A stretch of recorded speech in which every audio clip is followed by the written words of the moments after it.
সেদিন শুক্রবার হঠাৎ সকালে ভোরবেলা হাঁটতে হাঁটতে যাচ্ছিলাম ঢাকার দিকে। রাস্তায় এসে কোনো গাড়ি ঘোড়া না পেয়ে হাঁটতে দাঁড়িয়ে থাকলাম।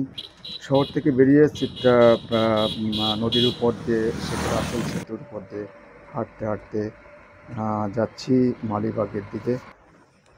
বন্ধুরা, আপনারা যেমনটি নড়াইল শহরকে দেখেছেন, হয়তো আর কিছুদিন মধ্যে এর পরিবর্তন দেখতে পাবেন অনেক অনেক কিছু দিয়ে। আমরা এইভাবে যেতে যেতে চলছিলাম। মাঝখানে এই ব্রিজের পরে কিছু সকালবেলা কুকুর খুব ঘু ঘু করছিল। ওরা খুবই অসহায়ের মধ্য দিয়ে পথ দিয়ে ঘুরে বেড়াচ্ছে। এরপরে আমি চলে আসলাম ঢাকাতে। মাঝখানে টিকিট দেখালাম না, ঢাকাতে এসে একেবারে এটা যে জায়গাটা দেখছেন মহাখালী আর আগে যে ব্রিজ রয়েছে ওভার ব্রিজের ওই পাশে এই পাশ দিয়ে এই ঢাকার বুকে এরকম সুন্দর গাছ মধ্যে ফুল ফুটেছে। গাছের নামটা আমি ঠিক জানি না, আপনারা যারা জানেন। এটি স্বাধীনতার টাওয়ার। মূলত আমি এখানে এসেছিলাম স্বাধীনতার টাওয়ারে গত শুক্রবারে এখানে একটি ভদ্রলোকের সাথে দেখা করতে। তারপরে সামনে একটি ওভারব্রিজের কাছে এসে দেখলাম শুক্রবারে এখানে ঢাকা শহরে ঈদের পরে কোনো লোকজনের সমাবেশ নাই।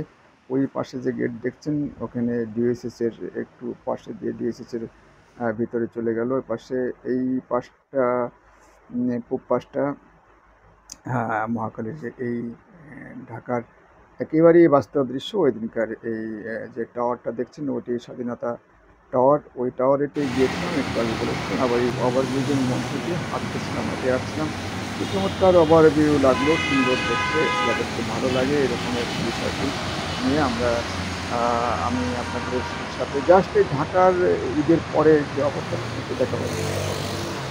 আপনারা যারা দেখছেন ভালো লাগছে। আমরা আবার ফিরে আসলাম নড়াইলে। ওই দিনকে আবার নড়াইলে ফিরে আসি। এটাকে আমরা অনেকেই চিনি, এটা ধুতরা গাছ চিনি। এই নড়াইলের ব্রিজ, যে শেখ রাসেলের যে ব্রিজ, এই ব্রিজের উপর দিয়ে হাঁটতে হাঁটতে ওই দিনকেই আবার ফিরে আসলাম বিকেলবেলায় এসে। আপনারা এই যে যে দৃশ্যগুলো দেখছেন আমাদের চিত্রা নদীর পাড় দিয়ে সবুজ বনবনানী, এত অদ্ভুত, এত চমৎকার ওভারভিউ। এটা দেখলে এমন কোনো মানুষ নেই যে দুদণ্ড তাকিয়ে থাকলে চোখের আর অবস্থা যেমন ভালো লাগবে, মনের অবস্থা ভালো লাগবে। বন্ধুরা, আপনারা যারা আমার সঙ্গে ছিলেন সকলকে আমি ধন্যবাদ জানাচ্ছি।